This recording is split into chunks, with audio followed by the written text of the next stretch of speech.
जो मिथ्या दृष्टि त्यागी वृत्ति हैं, जो मिथ्या दृष्टि ब्रह्मचारी त्यागी वृत्ति साधु संत हैं, ये भी सुखी होने का उपाय अंदर में नहीं समझते। तो वैसा करते क्या है, ये समझते दुखी होने का कारण पत्नी है। समझो मेरी बात, क्या कह रहा हूं मैं। तुम भोगी मानता है सुखी होने का कारण, और योगी मानता है मिथ्या दृष्टि दुखी होने का कारण। तो भोगी पत्नी चाहता है कि मुझे सुखी करेगी, और योगी मानता है कि पत्नी आ गई तो मैं दुखी हो जाऊं, तो वो पत्नी छोड़ता है। आया समझ में। एक पकड़ता है, एक छोड़ता है। वो दोनों ही दुखी हैं। क्यों, किस हिसाब से दोनों क्यों दुखी हैं? इसलिए कि दोनों की मान्यता मिथ्या है। पर द्रव्य सुख का कारण नहीं है, ये बात जितनी सच है उतनी सच है कि वो दुख का भी कारण है। समझ में आया कि नहीं आया। तू तो भ्रम से अज्ञान से उनमें एकत्व ममत्व कर्तृत्व भोक्तृत्व करता है, इससे दुख होता है। तो वो ब्रह्मचारी त्यागी वृत्ति महाराज ने क्या किया, वो तो स्वयं द्रव्य को तो जाना नहीं, आत्म द्रव्य को तो पहचाना नहीं, उसने तो पर द्रव्य में बुद्धि लगा ली। यदा स्त्री पुत्र मकान दुकान सब दुख के कारण है। शास्त्रों में व्यवहार से लिखा भी है, सुधारा हो न सीरी, सब स्वार्थ के हैं वीरी, नौ द्वार वह घिन क्यारी, असदेह करे के म्यारी, ये सब लिखा हुआ है। तो इनको पढ़ पढ़ के वैराग्य को जगाता है। क्या करता है, अरे साहब पत्नी आप जानते नहीं स्त्री के कितने दुख हैं, स्त्रियां ऐसी होती हैं वैसी होती हैं, फलां होता है ढका होता है। तो भाई ऐसा करके स्त्री से मोह मोड़ता है। समझ में आया कि नहीं। लेकिन उस स्त्री को भोगने में सुबुद्धि अभी भी नहीं टूटी। काय बस तो आप समझे बाहरी क्या पड़ गया, भारी पड़ गया कि सुख जरा सा और दुख बहुत। ये बनी आई बुद्धि समझ गए कि नहीं समझ गए। मैं कई योगियों को जानता हूँ, उनसे कहो कि तुमने शादी क्यों नहीं करी, तो कहते क्या मिलता है शादी करके, जरा सा सुख और दिन भर की मजूरी। समझ में, पूरे लगे रहो। और फिर वो पत्नी काय का सुख, फिर वो जवानी भी कितने दिन की है, फिर वो बूढ़ी हो जाएगी, फिर तुम बूढ़े हो जाओगे, मरोगे, फिर उसकी सेवा करो। अगर लेकिन उसको अंदर से ये नहीं निकल गया कि सुख है ही नहीं, सुख मानता तो है जरा सा, तो वो जरा सा सुख बिना जिम्मेदारी के भोगना चाहता है।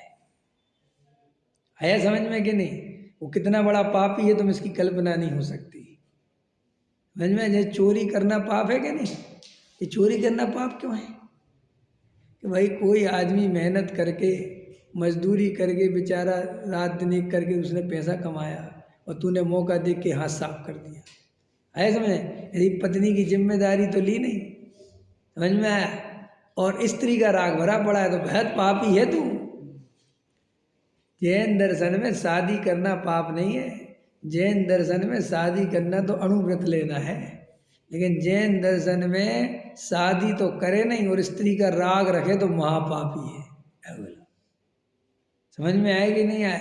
तो वो योगी कैसे बना, भोगों की निंदा के द्वारा और जिम्मेदारी से बचने के लिए। भाई मेरे बस की नहीं है, मैं बाजार की सब्जी नहीं ला सकता, तो खानी तो है सब्जी तेरे को।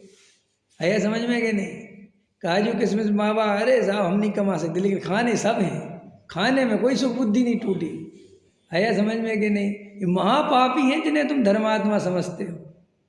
ऐसे मिथ्या दृष्टि त्यागी वृत्ति गृहस्थों से ज़्यादा पाप मानते हैं, क्योंकि गृहस्थ तो बेचारा बहुत जिम्मेदारी से लगा रहता है, काम करता है, अपना खुद कमाता है, किसी के भरोसे नहीं रहता, और बहुत अंदर में उसको समझ लो अहंकार नहीं होता। वो अपने को कुछ नहीं मानता, वो कहता अरे भैया अपन तो भैया बहुत पापी हो। ये तो अहंकार में महंत बने में चढ़ा हुआ है। समझ में आया। और दुनिया भर के खाना पीना चाहिए। देखो अपन लोग रहते हैं 1000 स्क्वायर फुट में, ज़्यादा से ज़्यादा 2000 स्क्वायर फुट में, और संत साधु रहते हैं 100,000 स्क्वायर फुट में, 20,000 स्क्वायर फुट में, 30,000। उनके आश्रम इससे कम में बनते ही नहीं। समझ में आएंगे नहीं। और अपन इतना छोटा सा मकान, वो भी अपने पैसे से, और उनके आश्रम काय से बनते हैं, दूसरों के पैसे से। आया समझ में कि नहीं। तो पुण्य लगेगा कि पाप लगेगा, विचार करना चाहिए। और फिर अपन जब उसको बनवा रहे तो अपना वीआईपी रखेंगे। नहीं समझ में आया। फिर वीआईपी बनेगा कि नहीं अपना, हवादार बनेगा, जालीदार बनेगा, समझ में आया? ऐसा बनेगा वैसा बनेगा, अपने पैसे से बना के तो देखो, पता चलेगा। समझ में आया? दान से तो बनवा लो जो बनवाना है, बिना एयर कंडीशन के एयर कंडीशन बनेगा। समझ में आया कि नहीं आया? पहले के राजमहल देखने गए तुम लोग के नहीं हैं? राजाओं के राजमहल पुराने देखे कि नहीं देखे? कैसे बनाते थे वे लोग? Without air condition, full air condition. समझ में आया कि नहीं आया? हाँ, राजा थे। आजकल के राजा कौन है? आजकल के राजा हम और आप नहीं है। आजकल के राजा एक मिथ्या दृष्टि हैं। समझ में आया कि नहीं आया? हाँ, और क्या? और समाज एकदम जय जय गुरुदेव के पीछे पागल है। क्या पता, आजकल ये ऐसा लगता है मुझे कि लोगों के दिमाग में कुछ ये बहुत भर गया है कि संत साधु त्यागी वृत्तियों की सेवा करने से पैसा बहुत बढ़ता है, शांति धारा करने से पैसा बहुत बढ़ता है। इन लोगों के दिमाग में बैठ गई है, सेट हो गया है मामला।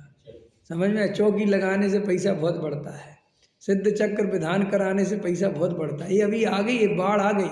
क्या होता है, जैसे फैशन आता है ना, फैशन, बाल कटाने के अलग अलग हेयर स्टाइल के फैशन आते, साड़ियों के फैशन आते, गहनों के फैशन आते, नई नई फिल्मों की एक वो चलता है ट्रेड। अब आजकल अभी धर्म का ट्रेड चल रहा है। समझ में आएंगे? क्योंकि हमारी सरकार भी बहुत धर्मात्मा है ना। समझ में आएगी नहीं आया? जो वर्तमान की सरकार है वो और ज़्यादा धार्मिक है। अभी ये ऐसा देखो तो अभी वर्तमान में एक ऐसा स्थिति बन गई है कि वो हर आदमी मतलब वो हो रहा है। अभी वो कह रहे हैं हम 834 करोड़ का मंदिर बनाएंगे, वो अमित शाह वहाँ पे बिहार में सीता मैया का। समझ में आया? सीता जी का 834 करोड़ रुपए का है। अब सरकार इतनी धार्मिक हो रही तो आदमी धार्मिक होगा कि नहीं होगा?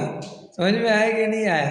अब हर आदमी धार्मिक हो रहा, जहाँ देखो सिद्ध चक्र विधान हो रहा, जहाँ देखो ये विधान वो विधान लगे हैं। लोग सब जो मंदिर बन रहे हैं, प्रतिमाएं बन रही हैं, विराजमान करो, नाचो कूदो, ये करो। ऐसा लगता है चौथा काल लग गया। समझ में आया कि नहीं आया? है इतना तो चौथे काल में धर्म नहीं था जितना अभी पंचम काल में चल रहा। समझ में आया कि नहीं? अब चल रहा है एकदम, हर आदमी लगा हुआ है। जहाँ देखो कंस्ट्रक्शन, कोई भी तीर्थ पे जाओ सब जगह मंदिर बन रहा है। जहाँ जाओ एक भी तीर्थ खाली नहीं जहाँ काम नहीं चल रहा है। एयर कंडीशन धर्मशालाएं बनाओ, व्यवस्थाएं बनाओ, बना रहे, सब बना रहे। अब अपन बना रहे नहीं बना रहे का प्रश्न ये नहीं है कि क्यों कर रहे जो। लेकिन मैं ये कह रहा हूँ कि योगी और भोगी की कहानी सुना रहा हूँ मैं तो तुम्हें। वो जो तुम्हें योगी दिखता है वो तुमसे बड़ा भोगी है वो। समझ में आया? वो दिखाता तो है कि योगी योगी योगी। अभी उसमें मैं कहना था कि पत्नी नहीं, शादी नहीं करी। और सुनो, वैराग्य क्या समझता है? घर परिवार वालों से बात करने को राग समझता है। समझ में आया? सो उनसे तो बात नहीं करता। मैं ऐसे त्यागी वृत्तियों को जानता हूँ, उनके कोई परिवार का मिलने आए तो मिलते नहीं, हमारा उनसे कोई संबंध नहीं। समझ में आया कि नहीं आया? है और दुनिया भर के समाज के लोगों से, सेटिंगों से मीटिंगें चल रही हैं। समझ में आया? और बैठे हैं और सब चल रहा है। ऐसा वो है कि भैया ये क्या है, ये अलग बात है। तो ऐसा वो योगी, समझ में आया कि नहीं आया? वो भाग जाता है घर परिवार छोड़ के, कहता घर बनाने में बहुत झंझट है, एक चूल्हा जलाएंगे तो फिर हमारी ज़िंदगी खराब हो, तो छोड़ो छोड़ो छोड़ो छोड़ो। लेकिन चूल्हा तू नहीं जलाएगा तो भी चूल्हा तो तेरे निमित्त से जलेगा। तू अपने लिए घर नहीं बनाएगा तो तू तो अपने रहने के लिए आश्रम बनाएगा तो बेटा, ये बात पक्की है।